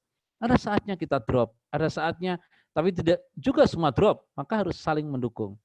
Rasa kekeluargaan itu harus dibangun. Kalau sudah terbangun, maka yang kedua apa selain rasa kekeluargaan? Itu ada keyakinan kita atas apa yang kita lakukan. Itu butuh apa? Itu butuh pasokan, butuh amunisi, namanya pengetahuan, namanya bacaan, namanya itu bisa kitab Quran, namanya bisa apa saja, tetapi itu cara kita untuk membaca keadaan. Saya dulu waktu jadi aktivis, semua aktivis harus baca itu biografi-biografi para pejuang. Kita harus tahu sirah nabawiyah, sirah Nabi. Kalau Nabi sedih, pasti dihibur oleh Allah lewat ayat-ayat Quran. Kan itu sebagian ayat-ayat Quran, itu kan hiburan Allah pada Nabi yang letih kan. Letih karena orang kafir nggak pernah mau mendengar pandangan-pandangan beliau. Letih karena melihat orang-orang kafir tidak menerima nasihat-nasihatnya. Allah hibur itu dengan turunnya Al-Quran. Maka kalau jadi aktivis kita harus mencari penghiburan-penghiburan yang ada dalam buku-buku pengetahuan, ada dalam kitab-kitab suci. Dengan cara seperti itu Anda tersugesti bahwa kesulitan Anda dulu dialami juga oleh kesulitan para nabi, dialami juga oleh kesulitan para pahlawan, dialami juga kesulitan oleh para pejuang. Sulitnya kita itu lebih sulit mereka kira-kira. Sehingga Anda punya perbandingan, oh ya Soekarno dulu pasti juga seperti ini, Hatta juga seperti ini, dan mereka mampu melaluinya gitu. Itu artinya kita butuh semacam inspirasi di masa lalu. Kita butuh semacam panduan di masa lalu. Sehingga kalau Anda letih, Anda capek, Anda sedih, Anda bisa berpaling ke tempat itu. Karena mereka lah yang pernah melalui hidup seperti Anda. Soekarno pernah dibuang, Hatta pernah dipenjara, Tan Malaka lari ke sana kemari. Bahkan yang paling ideal Rasulullah SAW berpindah, hijrah, bahkan diburu-buru. Semua orang yang menjadi pewarta kebenaran itu mestinya hidupnya susah. Nah, kita bisa belajar dari mereka. Mereka bisa, dan semua pasti mengalami situasi yang seperti Anda. Itu butuh namanya inspirasi. Sehingga orang menjadi teguh dengan keyakinannya. Yang ketiga apa? Kita butuh penyokong atas apa yang kita perjuangkan dengan apa? Dengan merasakan manfaat sedikit demi sedikit. Hari ini saya bisa ketemu dengan Anda. Saya merasa punya banyak manfaat ketemu dengan Anda. Karena kalau tidak ada pandemi, saya nggak bisa ketemu dengan Anda. Saya dapat pengetahuan baru. Kalau Anda bertanya, itu seperti ilmu bagi saya. Karena itu memancing Anda nulis buku baru lagi gitu. Nah, itu namanya manfaat. Silaturahmi yang seperti ini menjadi bermanfaat. Maka buat Anda merasa, oh iya ada manfaatnya ikut diskusi ya. Sekecil tindakan apapun, itu kalau Anda merasa punya manfaat, Anda merasa senang. Oh ya, saya setelah ketemu Pak Eko, saya punya pandangan baru. saya punya keyakinan baru ini, setelah saya membaca buku ini, saya mendapatkan keyakinan baru. Nah, tindakan-tindakan Anda yang merasa memberikan manfaat itu meniupkan kebahagiaan. Nah, dengan meniupkan kebahagiaan, kita jadi lebih semangat berjuang itu. Oh, ada manfaatnya nih kita jadi aktivis, karena saya dapat ilmu, saya dapat pengetahuan, saya dapat punya teman. Dengan cara seperti itu, Anda lebih merasa senang menjadi seorang aktivis. Bukan sedih, bukan takut, dan bukan khawatir. Nah, mari kita kalau dalam agama itu mensyukuri hal-hal sederhana. Aktivis harus begitu. Diskusi menyenangkan. Memang kegiatan kita diskusi. Dapat IP jelek, nilai jelek, jangan terlalu khawatir. Ada banyak orang yang punya nilai jelek lebih dari kita gitu. Jangan sekali-kali mudah putus asa, khawatir gitu. Dan itu menjaga mempertahankan idealisme. Karena tiga pertanyaan tadi hampir sama mempertahankan itu. Dan itu sebabnya kalau itu sudah bisa Anda lalui, kalau Anda bisa merasakan manfaat demi manfaat, maka yang paling penting adalah Anda yakin dengan apa yang Anda lakukan. Saya dulu jadi aktivis kayak kalian juga, IP saya jelek. Agak lama kuliah saya kadang-kala orang tua saya nggak dukung, takut bahkan pada tahun 90-an ada ubur-uburan Soeharto, ubur-uburan. Orang tua pasti cemas gitu. Saya sekeliling kita selalu khawatir kan. Nah, ketika akhirnya Soeharto jatuh, demokrasi terbangun, saya senang sekali. Saya nggak menikmati kekuasaan itu, tapi saya merasa bahwa saya punya kontribusi. Saya merasa bahwa saya punya peran, punya andil. Nah, dalam dunia gerakan itu penting dilakukan. Mari kalian berjuang sederhana saja, misalnya ngajar anak-anak ngaji Quran. Anak-anak kemudian mendapatkan kemampuan Anda ngaji Quran karena Anda senang, karena kegiatan Anda berdampak. Hari ini ada yang pengen ikut diskusi. Saya senang, tapi jauh lebih senang Anda, karena Anda jadi panitia ngumpulin semua teman-teman. Lalu mendapatkan pengetahuan, senang. Nah, gembira pada hal-hal yang kemudian membuat pikiran-pikiran segar, itu salah satu membuat kita merasa, menyenangkan jadi aktivis ini kira-kira. Kesenangannya itu bukan material. Kalau bukan aktivis kan kesenangannya punya kekasih, bisa pacaran, bisa dapat IP tinggi, itu kesenangan material kira-kira. Kalau Anda menjadi aktivis, kesenangannya naik kepada tingkat kesenangan rohani. Istilahnya kita senang kalau kita bisa membela orang miskin, kita senang kalau kita dengerin orang miskin, kita senang kalau melindungi mereka yang tidak berdaya. Nah, mulai dari situlah maka ingin saya katakan bahwa perubahan-perubahan itu bisa dilakukan. Treatment untuk BEM menurut saya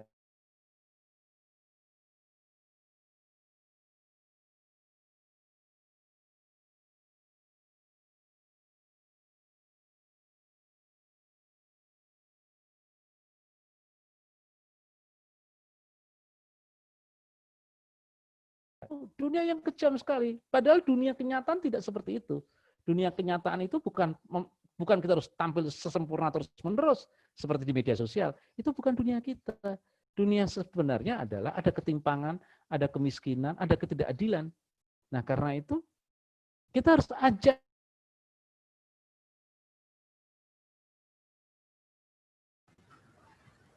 Halo, Pak.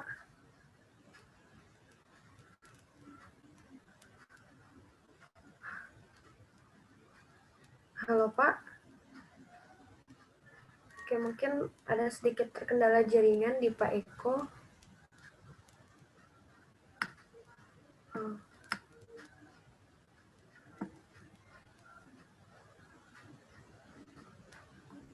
Oke, sepertinya ada gangguan jaringan. Iya, udah ya. Sorry. Halo, Pak. Ya, bisa ya? Baik. Sorry. Udah bisa, Pak. Aduh. Okay. Ya ini kacaunya kan kita selalu terganggu nih, salah satu efeknya kira-kira. Iya, Pak. Ini karena infrastruktur digitalnya kita nggak dikuasai oleh gerakan, atau kira-kira dikuasai oleh para kapitalis ini, berbahaya memang. Nah, yang ingin saya katakan itu. Jadi dunia treatment untuk BEM, mari kita ajak membangun kesadaran kritis atas dunia hari ini. Dunia media sosial, dunia gadget, dunia pamer yang sebenarnya bahaya. Apalagi fakultas ekonomi yang terasa sekali kan suasana berjuasinya kira-kira, suasana elitnya kira-kira. Nah, itu harus Anda bisa kampanyekan hidup melihatkan tentang kemiskinan, ketidakadilan, bukan hanya dalam angka, dalam kenyataannya misalnya. Anda bisa membuat tayangan YouTube, tayangan video tentang kemiskinan, ketidakadilan, berbagi kepada mereka bahwa hidup itu bukan senang dan senang, tapi juga ada banyak kesusahan, ada banyak kesulitan. Dengan cara itu, kita mari merangsang anak-anak muda untuk berpikir kritis, menyaksikan sesuatu. Dan saya rasa medianya yang diubah. Mungkin tidak diskusi seperti ini, mungkin tayangan YouTube, tayangan podcast gitu. Itu tayangan-tayangan pesan berantai WhatsApp misalnya tentang ketidakadilan, tentang kekurangan, keresuhan kita akan masa depan misalnya. Hal-hal seperti itu lebih tujuannya untuk apa? Untuk membuat mereka resah. Tugas aktivis adalah membuat resah anak-anak muda tentang dirinya, tentang masa depannya. Kalau mereka sudah resah, Anda cukup berhasil. Anda cukup mengajak mereka, oh ada masalah ini kira-kira. Kekhawatiran kita kan mereka nggak mempunyai masalah seakan-akan.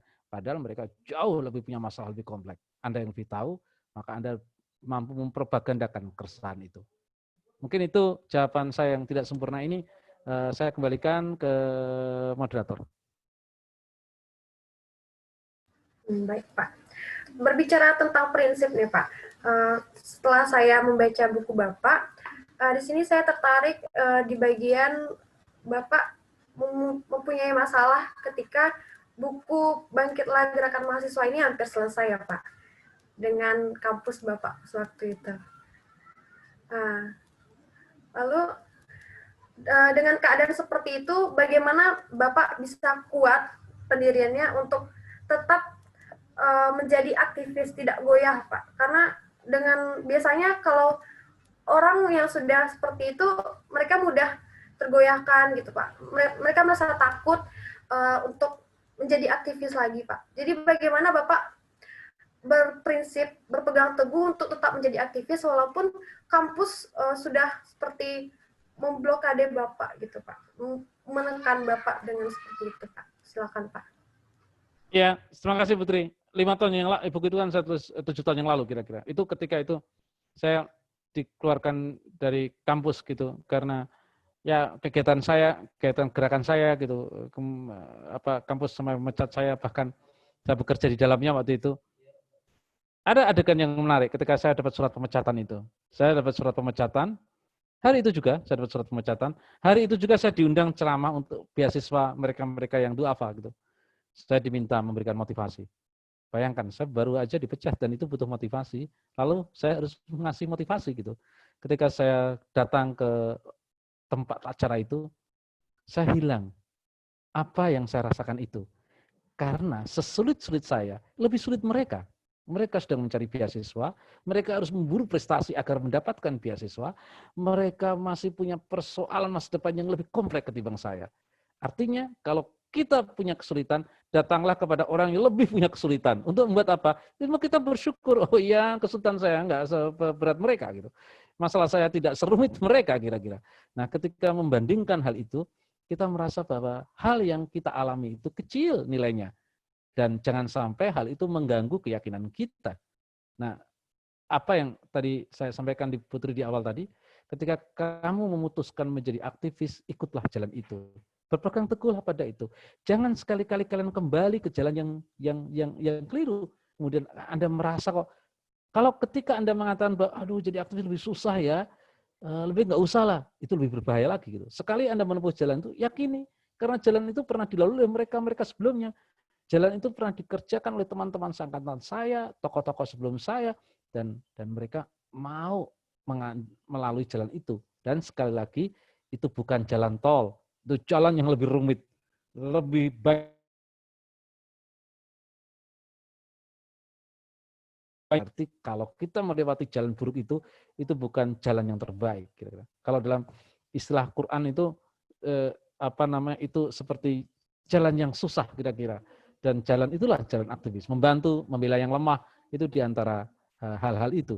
Saya dulu yakini itu karena saya tinggal di Jogja yang relatif banyak mahasiswa. Saya suka ketemu anak muda karena dengan cara itu saya punya idealisme. Ketemu kalian tuh senang sekali karena ada mimpi di dalamnya. Nah, Kalau menjadi aktivis jangan sering-sering ketemu sama orang tua. Orang tua apalagi itu lebih rumit, lebih banyak nasihatnya ketimbang petualangannya kira-kira. Kalau menjadi aktivis cari yang lebih muda, ketemu dengan anak yang nekat, lebih berani. Kalau kita berani ketemu anak pemberani, kita makin berani. Tapi kalau Anda berani ketemu dengan satu anak penakut, ditambah satu anak yang cemas, ditambah satu anak yang khawatir, ditambah satu anak yang skeptis, kita jadi ikut nanti. Maka buat lingkungan itu menjadi lebih pemberani.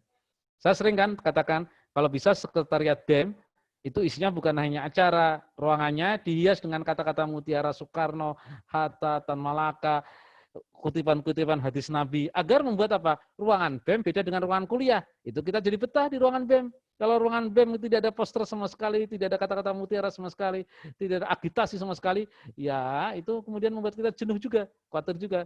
Saya dulu suka bolos di ruangan BEM karena saya merasa di tempat itu saya belajar kira-kira.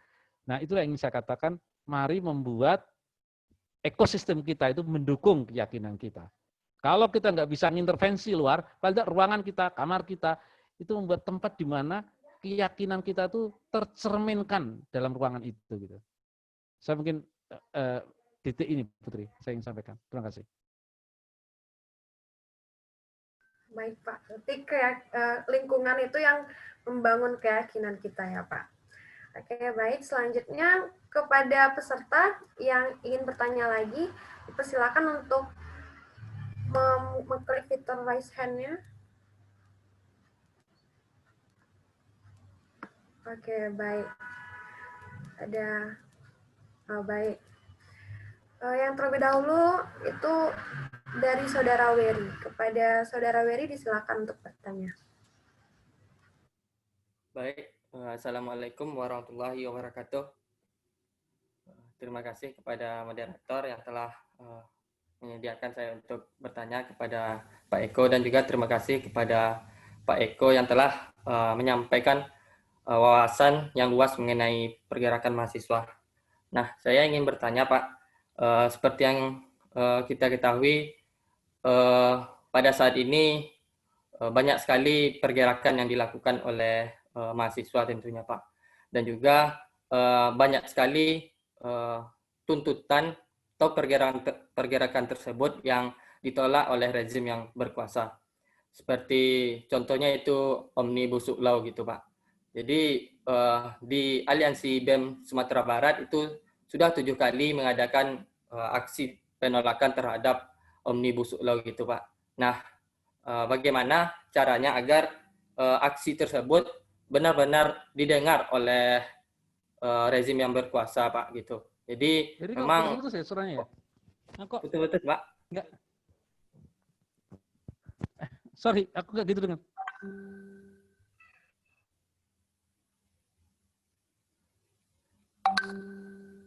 Diulangi Pak. Ya, suaranya putus-putus. Aku nggak dengar. Ya, sudah dengar Pak?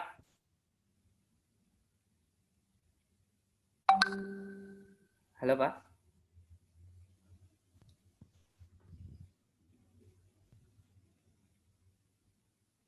Pak, sudah dengar Pak? Enggak, belum dengar ya? Sudah Pak? Itu pasti masalah jaringan ini. Karena saya nggak mendengar sama sekali. Mungkin bisa diulang lagi pertanyaannya, Saudara Wery. Ya, baik. Sudah dengar Pak Eko?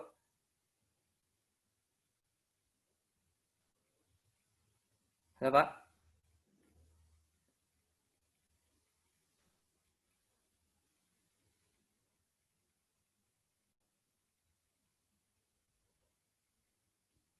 Sudah dengar Pak Eko? Udah. Udah. Baik, terima kasih Pak.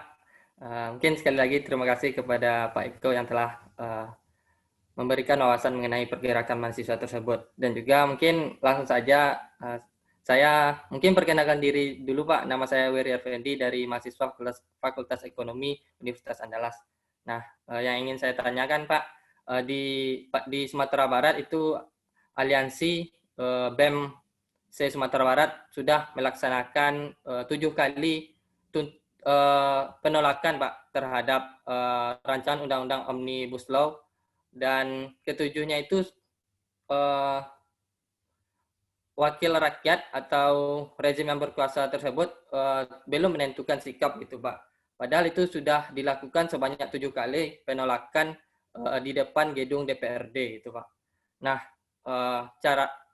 yang saya tanyakan bagaimana caranya supaya suara mahasiswa atau suara rakyat tersebut dapat didengar oleh rezim yang berkuasa tersebut Pak. Mungkin sekian Pak, terima kasih.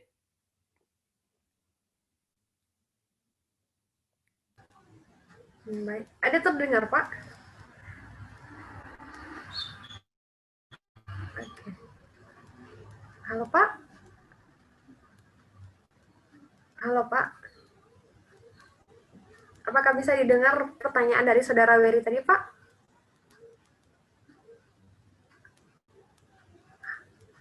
Halo Pak?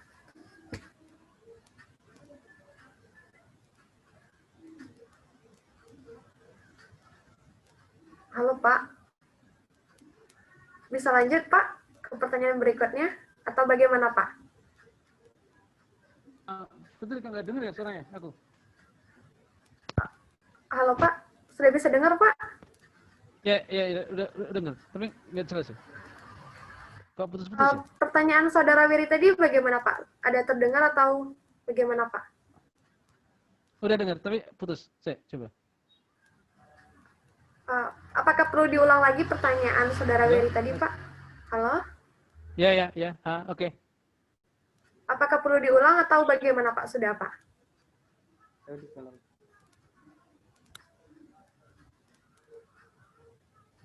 Halo?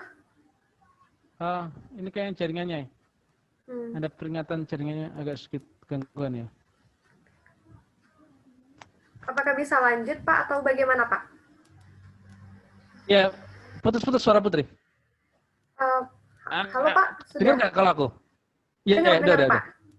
Pertanyaan Ya, tadi, udah. pertanyaan Saudara Wery tadi sudah bisa Pak atau kita lanjut saja Pak? Sudah bisa didengarkah tadi Pak? Belum ya. Dari tadi nggak kedengar putus-putus ya. Putri, coba kamu ulangi lagi pertanyaannya. Oke. Saudara Wery, disilakan untuk mengulangi pertanyaan kembali. Ya, baik. Terima kasih moderator dan juga Pak Eko. Mungkin langsung saja Pak bertanya ke intinya itu di Sumatera Barat itu sudah banyak melakukan pergerakan gitu Pak. Contohnya itu pergerakan mengenai penolakan tentang Omnibus Law gitu. Jadi itu di Sumatera Barat sudah 7 kali melakukan aksi dan 7 kali tersebut dari pihak rezim berkuasa itu belum menentukan sikapnya terhadap aksi kita tersebut Pak. Nah, mungkin yang saya tanyakan itu bagaimana caranya agar pergerakan mahasiswa ini benar-benar didengar oleh rezim yang berkuasa tersebut Pak. Mungkin sekian Pak, terima kasih. Oke. Makasih. Sama-sama Pak. Baik, ya, dengar. Dengar Pak, baik. Kita lanjut ke pertanyaan berikut Pak. Ini ada Novi Sela Pratiwi yang telah mengangkat tangan. Kepada Novi, disilahkan.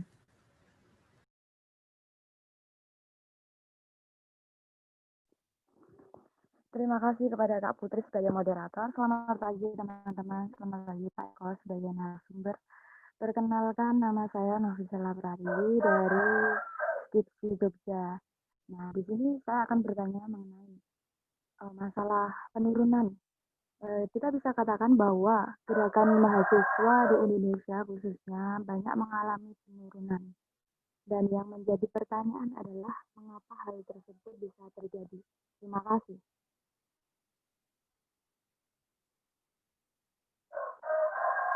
Novi dari mana nanti? Lupa aku. Mohon izin Pak, saya dari Yogyakarta. Oke. Mantas kok jelas sekali suaranya maksud saya.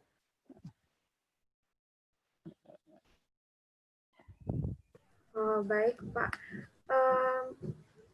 Ini ada satu lagi pertanyaan dari Fitri Tirta Ramili yang terkendala untuk masuk ke room Zoom meeting ini Pak. Beliau bertanya, bagaimana cara menulis buku dengan baik Pak? Terkhususnya untuk buku mengenai pergerakan ini Pak. Baik Pak. Sudah 3, silakan kepada Bapak untuk menjawab pertanyaan-pertanyaan tersebut Pak. Makasih Putri, makasih teman-teman Ferry, Novi sama Ciara apa ya tadi, yang terakhir tadi. Tirta Pak. Tirta, sorry. Tirta. Saya mulai dari Tirta gitu, karena apa namanya pertanyaannya menyangkut tentang bagaimana sebenarnya menulis buku yang baik gitu. Ada 3 hal yang perlu Anda mungkin bisa lakukan gitu. Anda harus menyukai topik itu gitu. Saya nulis buku Bangkitlah Gerakan Mahasiswa karena nyaris sampai tiap hari saya ketemu dengan mahasiswa, entah itu dalam konteks memberi kuliah, entah itu dalam konteks memberi diskusi. Saya memahami apa namanya dunia mereka karena nyaris setiap hari saya berinteraksi gitu. Jadi kalau bisa topik itu topik yang benar-benar kita ketahui gitu. Topik yang benar-benar kita berminat. Saya senang membicarakan tentang dunia anak muda karena saya orang yang percaya bahwa perubahan itu di tangan kalian, bukan di tangan-tangan elit.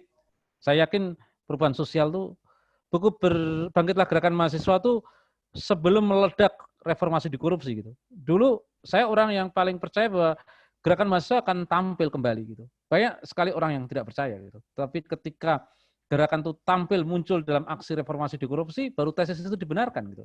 Karena saya sudah dulu percaya tentang itu. Artinya topik itu harus kalian minati. Yang kedua adalah mulai menuliskan pengalaman-pengalaman empirisnya dalam teks gitu. Jadi kalau Anda sukai topik itu dan kemudian tuliskan sisi-sisi apa yang ingin Anda angkat gitu. Kalau dalam buku Bangkitlah Gerakan Mahasiswa, sisi yang saya angkat adalah memotivasi anak untuk mau aktif dalam dunia gerakan, karena saya menganggap masalahnya adalah seperti tadi kan katakan teman-teman, minat untuk menjadi aktivis itu lama-lama makin menurun gitu. Nah, waktu itu saya ingin mencari jawaban kira-kira kenapa ya, sehingga munculkan pertanyaan lebih dulu gitu. Apa pertanyaan Anda atas topik itu? Misalnya topiknya tentang dunia pergerakan. Topiknya apa yang diangkat? Persatuan gerakan, atau taktik gerakan, atau ideologi gerakan, atau keyakinan atas aktivis pergerakan. Nah, itu bisa banyak sisi yang kalau coba semakin banyak yang Anda tanyakan, semakin banyak topik yang bisa Anda tulis gitu. Lalu setelah pertanyaan-pertanyaan itu Anda munculkan, yang ketiga tulislah pelan-pelan. Jadi bertahap mulai tuliskan gitu. Topik-topik yang Anda begitu kuasai dengan referensi yang cukup gitu. Itu mulai Anda tuliskan saja. Ya seperti training menulis seperti biasanya, menulis harus dimulai dengan menulis gitu. Tulislah topik itu setiap saat, setiap hari gitu sampai nanti Anda menjadi dokumen 100 halaman, 150 halaman, itu menjadi layak sebagai buku kira-kira. Oh ya, saya sudah dapat tesis semuanya ini. Sehingga menuliskan itu langkah terakhir setelah 2 hal tadi Anda lakukan. Gitu. Nanti mungkin makalah saya akan share ke panitia sehingga bisa dibagi ke kalian. Gitu. Itu makalah itu agak panjang PPT-nya. Nanti bisa Anda juga belajar untuk mencoba mengidentifikasi masalah-masalah apa. Dari makalah itu mungkin Anda bisa cari sisi-sisi yang bisa diangkat menjadi topik sebuah buku. Pertanyaan kedua, ada apa dengan penurunan gerakan mahasiswa? Itu sama dengan pertanyaan Berry tadi. Bagaimana rezim harus mendengar kita kira-kira. Nah, penurunan gerakan itu sama dengan pertanyaan mingguan Tempo ketika kenapa aksi massa reformasi di korupsi itu kemudian berhenti. Cepat sekali. Aksinya massa meluas di semua kota, terjadi ledakan luar biasa, terjadi protes massal di semua kota. Padang, Bandung, Jogja, Surabaya, Malang, bahkan sampai Bima, bahkan sampai Kupang, bahkan sampai Ternate. Ada banyak tempat yang kemudian protes mahasiswa itu merata di mana-mana. Kenapa tiba-tiba menurun? Analisis Tempo mengatakan pertama karena pengalaman. Ini kan aksi pertama kali ini angkatan teman-teman, pengalaman. Baru kali ini aksi protes besar. Dan pengalaman melakukan aksi itu langkas dan beda dengan 98 karena ada 95, 96, 97 itu sudah ada banyak demo gitu. Demo itu bukan sesuatu metode sebelumnya. Baru kali ini demonya gitu. Dan demo besar semuanya tiba-tiba. Jadi ini pengalaman demonstrasinya belum banyak gitu. Sekali terlibat demonstrasi besar. Dan itu pengalaman demonya masih kecil gitu. Sehingga dia mudah dipatahkan. Yang kedua, karena brutalitas aparat. Karena kejam sekali dalam responnya gitu. Dia dipukul, ditangkap, bahkan ada yang ditembak, bahkan yang meninggal kan kemarin ada masih yang meninggal ditembak. Jadi brutalitas aparat mereka nggak menyangka kalau aparat lebih kejam lagi, lebih bahkan nembak, mukul, nangkap banyak sekali, dan itu untuk anak-anak kalian nggak disangka resikonya segitu besarnya gitu. Dan itu membuat ada rasa ketakut, ada rasa khawatir, dan itu menurun eskalasinya kemudian. Karena brutalitas aparat luar biasa.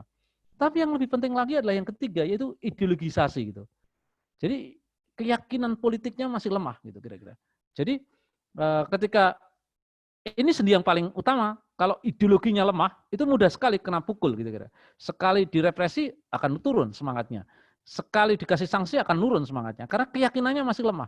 Keyakinan jadi aktivisnya masih lemah, tapi tantangan politiknya makin sudah besar. Sebenarnya kemarin tuh momentum paling bagus sekali, sempurna sekali kemarin itu. Tapi karena keyakinan politiknya masih lemah, sehingga canggung dia. Aduh, bener nggak ya apa yang saya lakukan ya? Berisiko nggak ya? Perlu pertimbangan. Padahal pada saat itu sudah nggak perlu ada pertimbangan. Mestinya terus saja melaju kira-kira. Tapi kan nggak bisa. Karena keyakinan yang lemah. Itu artinya gerakan itu memang belum meletakkan pada dasar ideologinya yang kuat. Misalnya kalau gerakan Islam ya, keyakinan ideologis Islam harus kokoh kira-kira. Sehingga kalau berkorban, memang berkorban untuk apa saja karena dia yakin dengan perjuangan itu benar. Nah, ideologisasi itu belum. Karena apa? Karena pendidikan gerakan masih terbatas. Disaing oleh kuliah yang sangat padat sekali. Pendidikan ideologi itu kan butuh kesempatan, butuh waktu, butuh pengetahuan yang banyak lah kira-kira. Itu tidak bisa hanya 1-2 hari, paling tidak 1 semester lah kira-kira 6 bulan itu harus dicangkokkan ideologi itu sehingga orang kemudian yakin pada keyakinan ideologisnya kira-kira. Itu butuh waktu lama dan kemarin nggak sempat. Dan pendidikan organisasi mahasiswa sekarang ini pada konteks ideologi tidak menjadi prioritas gitu. Yang penting aktif dulu. Nanti lain nyusul aja. Padahal itu penting sekali ketika aktif tanpa pelajaran ideologi yang kuat, gampang sekali patah nanti ini ya. Nah, persis seperti disampaikan oleh Berry tadi gitu. Bagaimana rezim bisa mendengar gitu? Kita menghadapi rezim yang kompleks hari ini. Pertama dia lebih otoriter gitu. Yang kedua dia bahkan sekarang punya pasukan influencer gitu, pasukan pembuat media sosial, pembuat pesan-pesan yang influencer yang luar biasa, bahkan bintang-bintang selebriti Twitter, Facebook disewa oleh pemerintah. Baru kali ini pemerintah menganggarkan budget yang besar gitu. Nah, saya ngelihat itu menjadi beresiko gitu kira-kira. Kalau rezim sekompleks itu, maka tidak ada cara lain dengan 3 unsur yang saya pikirkan penting gitu. Kita butuh gerakan yang lebih leluasa, lebih sistematis, lebih besar kira-kira. Apa itu? Ya, kekuatan ini harus didukung oleh kekuatan massa yang lain gitu. Tidak bisa menggantungkan hanya pada mahasiswa. Itu artinya bersama-sama dengan rakyat itu mempelopori perubahan. Itu mungkin bisa petani, bisa buruh, bisa kaum miskin kota. Mahasiswa tidak bisa sendiri hari ini. 98 itu ketika massa masyarakat bersatu dengan mahasiswa. Kalau mahasiswa sendiri kekuatannya lemah sekali. Kemarin terjadi kan, kekuatannya sangat lemah, gampang sekali dipukul. Artinya harus mengajak masyarakat. Kekuatan itu menjadi kekuatan seni yang baru. Yang kedua adalah mengajak kaum intelektual. Kita nggak mungkin bergerak sendiri. Ajak dosen-dosen yang punya pikiran kritis. Ajak dosen-dosen yang punya pikiran alternatif. Pasti tidak semua dosen oportunis. Pasti ada dosen-dosen yang punya pikiran sama dengan Anda. Ajak mereka, dekati mereka. Libatkan mereka, beri panggung untuk mereka, sehingga mereka itu menjadi sekutu kalian. Dalam gerakan, lebih baik memperbanyak sekutu ketimbang memperbanyak musuh. Jangan pula di gerakan itu sudah kecil, musuhnya banyak. Itu membuat pecah gerakan itu kira-kira. Ajak semua orang terlibat, pelan-pelan. Dosen diajak, tukang parkir diajak, sivitas akademika mana yang bisa diajak, berpotensial siapa yang mau diajak. Nah, ajak mereka. Lalu yang ketiga, pengaruhi elit gitu. Tidak mungkin elit itu semuanya sama. Partai aja semuanya kadang-kadang suara nggak sama beberapa. Nah, diam-diam lobby gitu. Diam-diam ajak. Dulu 98 itu bisa kuat karena apa? Karena elitnya pecah. Soeharto sendiri, ada menteri-menterinya berkhianat. Waktu ada Amin Rais, ada Megawati, ada Gus Dur yang kemudian ikut jatuhkan Soeharto. Artinya elit tidak pernah seragam pandangannya. Rezim itu bukan diisi oleh orang sama. Rezim itu diisi oleh orang beraneka ragam. Tugas kita adalah mengidentifikasi siapa aktor dalam rezim yang sesuai dengan pikiran-pikiran Anda. Ajak, lobby mereka, tahu usulan mereka. Ini kalau dalam latihan gerakan itu namanya memahami siapa musuh, siapa kawan, siapa yang bisa digeser ke sana kemari. Bisa jadi musuh tapi bisa jadi kawan mereka. Nah itu yang kita aktor, Anda ketahui. Oh, dosen ini kadang-kala bisa oportunis tapi bisa jadi kawan kita. Kalau apa? Nah, kalau begini-begini. Nah, kalau maka di dunia gerakan Anda harus belajar nih, belajar tentang orang profilnya. Ini orang ini tipenya kayak apa sih dosen ini? Oh, dosen ini takut sama istrinya. Oh, dosen ini ternyata kira-kira takut sama anaknya. Oh, dosen ini ternyata selalu orang tuh punya celah gitu. Nah, tugas gerakan adalah mengidentifikasi itu sehingga rezim itu tidak monolit, tidak seragam, tapi rezim itu adalah pecahan-pecahan elit yang berbeda-beda pandangan. Tugas kita adalah membajaknya kira-kira. Membajaknya untuk agar dia sepaham dengan pikiran kita. Maka yang paling penting Mas Heri tadi, mari kita kristalkan konsep perubahannya kayak apa gitu. Saya berharap situasi seperti ini kan pandemi. Ini masa terbaik untuk berpikir tentang tatanan sosial alternatif gitu. Untuk apa? Untuk Anda bisa membuat peta Sumatera Barat di masa depan, Padang di masa depan itu kayak apa gitu. Tatanan sosial macam apa yang pantas untuk dikedepankan gitu. Dengan cara seperti itu di pandemi itu kesempatan berpikirnya lebih baik, lebih banyak, bacanya lebih mudah, Anda berkomunikasi secara intelektual juga lebih mudah gitu. Nah, mungkin itu jawaban saya, Putri. Terima kasih. Assalamualaikum warahmatullahi wabarakatuh. Terima kasih, Pak. Sepertinya pembahasan kita kali ini sangat panjang dan mungkin masih ada di antara peserta lain yang ingin bertanya. Namun karena keterbatasan waktu, kita akhiri dahulu sesi tanya jawab ini. Kalau peserta yang ingin memesan buku Bangkitlah Gerakan Mahasiswa mungkin bisa bilang di grup atau mempisi admin atau nanti dihubungi langsung oleh penerbitnya. Baik, sekian dari saya sebagai moderator. Saya mohon maaf bila ada kesalahan. Saya kembalikan lagi ke MC. Pada MC.